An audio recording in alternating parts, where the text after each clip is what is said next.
Hello everyone, a very good afternoon to all of you. Dear students, as you know, we are discussing the chapter We Are Not Afraid to Die If We Can All Be Together. And in previous part, I have discussed a lot on these 7 points. How they prepare for the journey, what happened beyond Cape Town, how they caught in storm, and how they struggled after that, and why they find themselves in the need to search island, and who said that we are not afraid to die if we can all be together, and at last about the happy landing. As you know very well that this is the account of a thrilling sea voyage. ये जो पूरा account है ये एक thrilling सी voice है, समुद्री यात्रा का है। लेखक ठीक उसी प्रकार से यात्रा करना चाहता है जैसा कि 200 years earlier captain James Cook ने जो विजिट की थी across the world, and it is going to be very risky for them. इस विजिट में, इस जर्नी में लेखक का पूरा परिवार सम्मिलित था। He introduced himself as a 37 years old businessman, his wife Mary. Apart from that, son Jonathan and Sue, daughter Sue. This is going to be almost 55,000 kilometers journey across the world. And from where they started their journey, you know very well, the spot where they started their journey, it's in Plymouth, England. And the first leg of their journey completed in South Africa. South Africa, Cape Town. ये south Africa Cape Town तक की उनकी जो journey थी ये बड़ी smooth रही, pleasant रही, और 105,000 किलोमीटर की जो ये जर्नी थी, फर्स्ट लेग जो था, ये बड़ी आरामदायक तरीके से व्यतीत हो गया। ये ज्यादा चैलेंजिंग नहीं था। लेकिन इसके पश्चात की जो विजिट थी, केप टाउन के बाद की जो विजिट थी, वो बहुत ज्यादा टिपिकल थी, बहुत ज्यादा डिफिकल्टी से भरी हुई थी। क्योंकि जो साउथर्न इंडियन ओशियन है उसको सबसे खतरनाक माना जाता है स्ट्रॉन्ग विंड के लिए, वेव्स के लिए। तो यहां लेखक ने क्या किया, 2 नाविकों को ले लिया, 2 क्रूमैन ले लिए। एक का नाम था लैरी विजल और दूसरा था स्मिथ हर्ब सिजलर। ये दोनों नाविक इसलिए हायर किए गए थे ताकि यदि इस प्रकार की कोई सिचुएशन क्रिएट हो तो वो टैकल कर सकें सिचुएशन को। Okay, we must conclude the chapter how they struggled in the storm, why they need to search for island। क्योंकि स्टॉर्म में उनकी जो नौका थी, बोट थी, वो इस कदर से क्षतिग्रस्त हो गई थी, they are not in the situation to get their destination, वो अपने डेस्टिनेशन को प्राप्त नहीं कर सकते थे। That's why they wanted an island। And in सब सिचुएशन के बीच में जो एक सिचुएशन जो हेडिंग भी है आपके चैप्टर की कि we are not afraid to die if we can all be together, वो किसके द्वारा, 6 ईयर ओल्ड जोनाथन के द्वारा कही गई। जब लेखक बच्चों के केबिन में पहुंचा उस सिचुएशन में, तो जोनाथन ने कहा कि we are not afraid to die if we can all be together. और यह स्टेटमेंट बहुत ज्यादा कॉन्फिडेंस देने वाली थी लेकिन इसके पश्चात उसने और ज्यादा अदम्य साहस का परिचय देते हुए वो आइलैंड को सर्च करने में जुट गया और कामयाबी हासिल हो गई। हैप्पी लैंडिंग उनकी एम्स्टर्डम में हुई, एम्स्टर्डम आइलैंड पर। 28 जो इनहेबिटेंट्स थे, वहां पर निवासी जो थे, उन्होंने उनका स्वागत वहां पर किया। So students, today right now I would like to teach you word by word. You have to open your textbook right now and see right from the beginning of the chapter We are not afraid to die if we can all be together. क्योंकि मैंने पहले ही आपको पूरा outline है वो इस story का बताया है, तो सिर्फ आपको इनके जो इंसिडेंट हैं, वर्ड मीनिंग है, उनको ध्यान से देखना है और पढ़ना है। देखिए, in July 1976 my wife Mary, son Jonathan 6 years, daughter Suzanne 7, and I set sail from Plymouth, England to duplicate the round the world voyage made 200 years earlier by Captain James Cook. First he sentence में बहुत ज्यादा information हमें मिल गई है। जैसे मैंने आपको बताया, विजिट इन्होंने जो शुरू की वो प्लेमाउथ से की, ये थ्रिलिंग जर्नी थी। और इसमें सम्मिलित कौन कौन थे? Son Jonathan 6 years, daughter Suzanne 7 years, and they started their journey from Plymouth, England. Duplicate the round the world voyage. Why the writer says that duplicate? You know, the original, the first one was done by James Cook earlier on, and it was, you know, completed almost 200 years earlier. For the longest time, Mary and I, a 37-year-old businessman, अपने आप को कहता है एक 37 वर्षीय businessman, had dreamt of sailing the wake of, in the wake of को कहेंगे to follow, अनुसरण करना, famous explorer, and for the past 16 years we had spent all our leisure time owning our seafaring skill in British waters. किसी एक दिन में ऐसा नहीं पॉसिबल हुआ, लेकिन कहता है कि पिछले 16 ईयर्स से, पिछले 16 साल से लगातार इसकी तैयारी थी। किस प्रकार से अपने आप को फिजिकली, किस प्रकार से अपने आप को मेंटली इसके लिए तैयार करना है, और किस प्रकार की सिचुएशन का उनको सामना करना पड़ सकता है। सी फेयरिंग स्किल को ऑनरिंग करने के लिए, उसको चमकाने के लिए पिछले 16 साल से हम लगातार लगे हुए थे। Our boat, Wave Walker, a 23-meter and 30-ton wooden hull beauty, had been professionally built, and we had spent months fitting it out and testing it in the roughest weather we could find. अब क्या बताया इसमें कि उनकी जो नौका थी उसका क्या नाम था? Wave walker. मैंने पहले आपको बताया था वेव वॉकर के बारे में क्या इंफॉर्मेशन दी गई है? 23 metre and 30 ton, having the 30 ton weight. और इसको हर एक जितना खराब से खराब मौसम मिल सकता था उसके अंदर ट्राई किया गया था, इसको आजमाया गया था। उस यात्रा को पूरी करने से पहले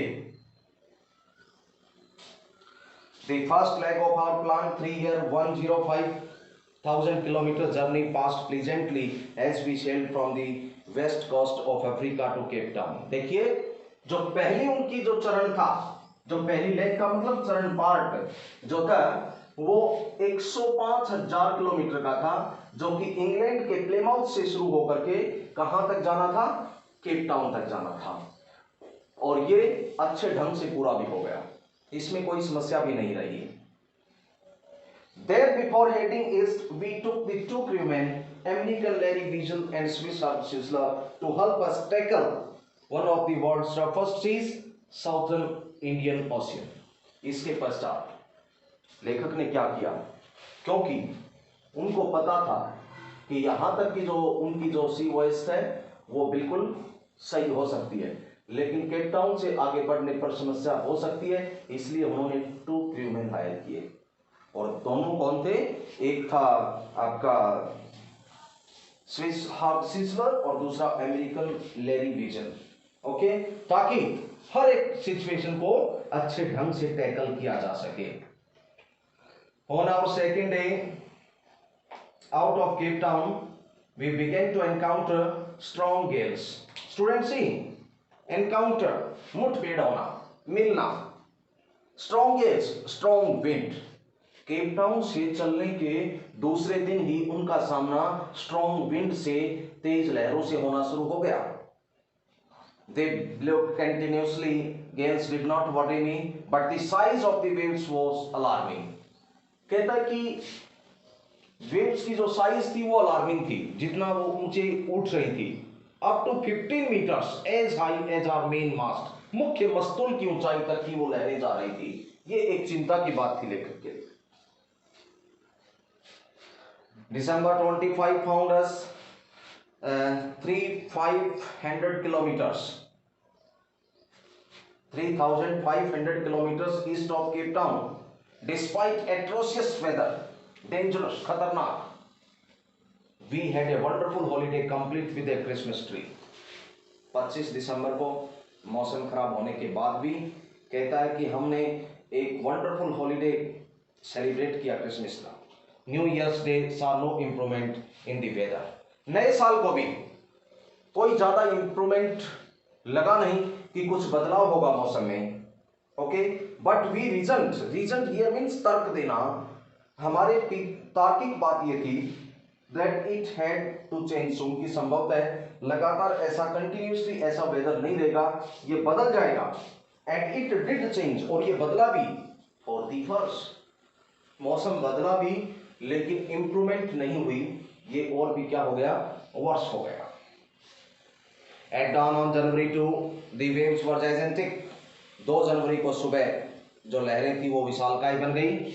we were sailing with only small storms, जो जिप, हम जो है एक छोटे से स्टॉर्म जिप के साथ, तिकोने बागबान को कहेंगे स्टॉर्म जिप, जो तिकोना बागबान लगा होता है नौका पर, उसके लिए आया है। And was still making 8 knots. 8 knots ये इकाई होती है गति मापने की। 8 नॉट की गति से हम चल रहे थे। As the ship rose to the top of each wave, we could see endless, enormous seas rolling towards us। जैसे ही नौका किसी वेव के ऊपर राइड करती तो एनॉर्मस सी, विशाल का समुद्र हमारी तरफ आता, हमें प्रतीत होता। To slow the boat down, we dropped the storm jib। हमने स्टॉर्म जिप को ड्रॉप कर दिया, ढीला छोड़ दिया। And lashed a heavy mooring rope on the loop across the string। और जहाज का जो पिछला हिस्सा था, स्ट्रिंग को क्या कहेंगे, back part of the ship, उसको बांध दिया, पैक कर दिया। देन वी डबल लेस्ट एवरीथिंग, फिर डबल लेस कर दिया, प्रत्येक चीज को बांध दिया। वेंट थ्रू लाइफ राफ्ट, लकड़ी का गट्ठा, एक इस प्रकार का लकड़ी का बना हुआ इक्विपमेंट जिसके ऊपर बैठ करके तैरा जा सकता है, मीन्स जो डूबे ना पानी में। Life raft drill attach life lines. Life lines किसके लिए आया है? लाइफ लाइन जो वर्ड है यहाँ पर जीवन रक्षक रस्से के लिए आया है। In the situation where anything can happen, so if you wanted to save, then the most important equipment for you to save you is the lifeline ropes।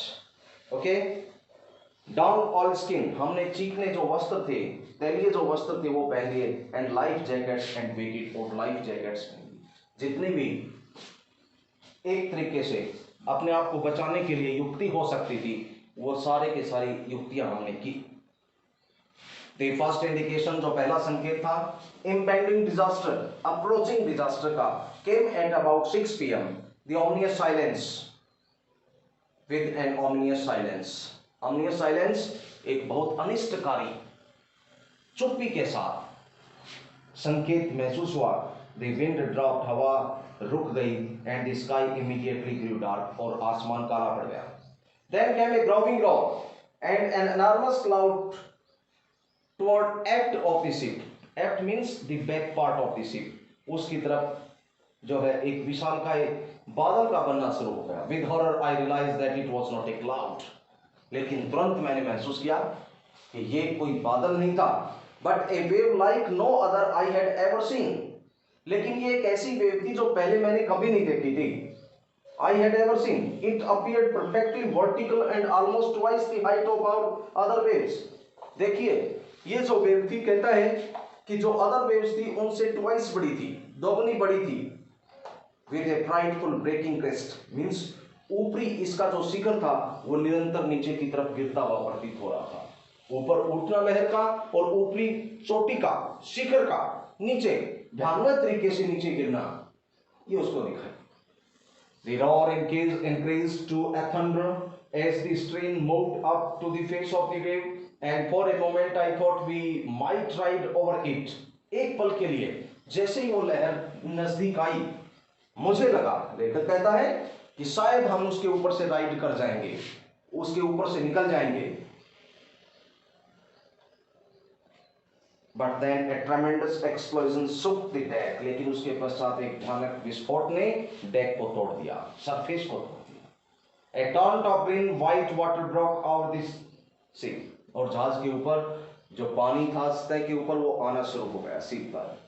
My head smashed into the wheel and I was aware of flying overboard, मेरा जो head था वो smash हो गया, लगा steering wheel से, and was aware of flying overboard, और मैं ओवरबोर्ड का मतलब board within the boat and overboard बाहर जाते हुए मैंने अपने आप को महसूस किया, and sinking below the waves, और लहरों के नीचे दफन होते हुए अपने आप को पाया। I accepted my approaching death, approaching नजदीक आती हुई मैंने अपनी मृत्यु को स्वीकार कर लिया था, and sinking below the waves I was losing consciousness, I felt quite peaceful, और मैं बेहोशी का हालत में जाने वाला था और पीसफुल महसूस कर रहा था। Unexpectedly my head popped out of the water, तभी मेरा जो सिर था वो अचानक से पानी से बाहर आया। A few metres away Wave Walker was near capsizing, capsize करना डूबना, लेकिन कुछ ही मीटर की दूरी पर जो नौका थी वो डूबने की हालत में थी। A few metres away her mast almost horizontal, उसके जो पाल थे वो हॉरिजॉन्टल बन गए थे। Then a wave hurled her upright, my lifeline jumped out, I dropped the guard rails and sailed through the air into Wave Walker's main boom, लेकिन तभी एक विस्मय हुआ, एक चमत्कार हुआ, जो है उसके पश्चात जो लाइफलाइन जो रॉप्स थी वो जर्क हो गई, टाउट हो गई, और मैंने गार्ड रेल्स को पकड़ा और सीधा वेव वॉकर के मेन बूम पर आ गया, तल पर आ गया। Subsequent waves tossed me around the deck like a rag doll, और रैग डॉल की तरह से, कपड़े की चीथड़ों की बनी हुई गुड़िया की तरह से वो मुझे जो है टॉस कर रहे पानी में। माई लेफ्ट रिब्स क्रैक्ड, मेरी जो लेफ्ट रिब्स थी वो टूट गई, पसली जो थी वो टूट गई। My mouth filled with blood and broken teeth, दांत टूटने की वजह से माउथ ब्लड से भर गया। somehow I found the wheel, lined up the string for the next wave and hung on, लेकिन जैसे तैसे अगली वेव आने से पहले मैं स्टीयरिंग व्हील के पास पहुंचा और उसको बिल्कुल सीधा रखा ताकि अपराइट आने वाले आगे से जो वेव है उसका ढंग से सामना किया जा सके। Water everywhere. I could not feel that the ship had water below, but I did not abandon the wheel to investigate.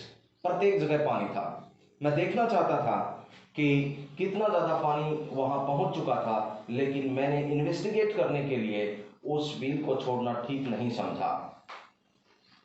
Okay, suddenly the front hatch was thrown open, front hatch तल पर बना हुआ जो दरवाजा था, क्योंकि उसके अंदर तल बनाए हुए थे, उसके अंदर अलग अलग जो है बंक बने हुए थे, एक बच्चों का केबिन बना हुआ था, जो नीचे का तल था वो ओपन हुआ। मैरी अपीयर्ड, मैरी दिखाई दी।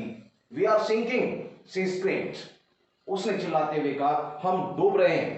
The decks are smashed, deck smash हो चुके हैं और फुल ऑफ वाटर, और वाटर भर चुका है, पानी भर चुका है। Take the wheel, I shouted, मैंने चिल्लाते हुए कहा टेक द व्हील, व्हील ये कौन सा व्हील? स्टीयरिंग व्हील, जिससे संचालन किया जाता है, उसको संभालो। आई स्क्रम्बल्ड होता है हाथ पैर मारते हुए, फॉर दी हैच, मैं तल के दरवाजे तक पहुंचा। Larry and Herb were pumping like madman, जो दो क्रूमैन थे जिनको केप टाउन से उन्होंने हायर किया था, वो नीचे के जो तल था उसके ऊपर पानी निकालने में पागलों की तरह से लगे हुए थे, मैडमैन की तरह से लगे हुए थे। ब्रोकन टिम्बर्स मींस लकड़ी के टुकड़े। हम एट क्रेजी एंगल्स को कहेंगे अस्त व्यस्त तरीके से फैले होना, इधर उधर पड़े हुए थे। द होल स्टारबोर्ड साइड, पूरा का पूरा जो दायां भाग था, स्टारबोर्ड साइड मींस दायां भाग कंप्लीट, बल्ज्ड, धस जाना, इनवर्ट, अंदर की तरफ धस गया था। Clothes, crockery, charts, tin, toys sloshed about in deep water, और गहरे पानी के अंदर जो खिलौने थे बच्चों के, इसके अलावा जो क्रॉकरी का सामान था, क्लॉथ्स थे, चार्ट थे, टिन, सभी जो स्लोस कर रहे थे, झलक रहे थे पानी में। I half swam half crawled into the children's cabin, half swam आधा तैरता हुआ और क्राउल्ड आधा रेंगता हुआ, इनटू द चिल्ड्रंस केबिन, बच्चों की केबिन के ऊपर गया। Are you all right, I asked, मैंने पूछा क्या तुम ठीक हो? As they answered from the upper bank, upper bunk मतलब अपर साइका, वहां से आवाज आई, but my head hurts a bit, मेरे सिर में थोड़ी चोट लगी है। सेड शिव ने कहा, pointing a big bump above her eyes, अपनी आंखों पर एक बड़े बम्प को शो करते हुए, स्वेलन को, सूजन को शो करते हुए उसने कहा, I had no time to worry about bump head, लेकिन इस समय लेखक ने कहा कि इस प्रकार से बम्प हेड की चिंता करने का समय मेरे पास बिल्कुल नहीं था। After finding the hammer, screws and canvas, हथौड़े को, कुछ पेचों को, कनवास को पाने के पश्चात, I struggled back on the deck, मैं वापस डेक पर गया, with starboard side space open, जो स्टारबोर्ड साइड थी नौका की वो ओपन हो चुकी थी। We were taking water with each wave that broke over us, और प्रत्येक आगे बढ़ने वाली जो लहर थी उसके साथ ही उसमें पानी अंदर आ रहा था। If I couldn't make some repairs, यदि मैंने कोई रिपेयर समय रहते नहीं की, वी वुड श्योरली सिंक, निश्चय ही हम डूब जाएंगे। Somehow I managed to stretch canvas and secure waterproof hedge covers across the gaping hole, जैसे तैसे करके मैंने मैनेज किया कनवास को स्ट्रेच करने का, वाटरप्रूफ हैच लगाने का, ताकि गैपिंग होल जो है, जिन छिद्रों से पानी आ रहा है, प्रत्येक आने वाली वेव के साथ उसको रोका जा सके। Some water continued to stream below, कुछ पानी अंदर से आ रहा था, but most of it was now deflecting over the side, लेकिन कैनवास की सहायता से काफी हद तक ऐसा मैं कर पाया कि ज्यादातर जो पानी था अब डिफ्लेक्ट होकर के जा रहा था। More problems arose when our hand pumps started to block up with the debris floating around the cabin and the electric pump short circuit। देखिए सबसे बड़ी समस्या क्या कहता है, उस समय पैदा हुई जब जो हैंड पंप थे वो ब्लॉक होना शुरू हो गए, और डब्रिस बहुत ज्यादा थी, कचरा बहुत ज्यादा था, उस कचरे की वजह से हैंड पंप ब्लॉक हो गई, और जो इलेक्ट्रिक पंप थे, बिजली से चलने वाले पंप थे जो पानी को बाहर निकालने के लिए थे, उसमें शॉर्ट सर्किट हो गया। The water level rose threateningly, और बहुत ही चिंताजनक ढंग से पानी का स्तर बढ़ गया। Back on deck, I found that our two spare hand pumps had been wrenched। मैंने देखा कि हमारे दो स्पेयर में रखे हुए जो हैंड पंप थे वो भी रेंच्ड हो गए थे, टूट फूट गए थे, overboard along with the foresail, the jib, the dinghies and the main anchor।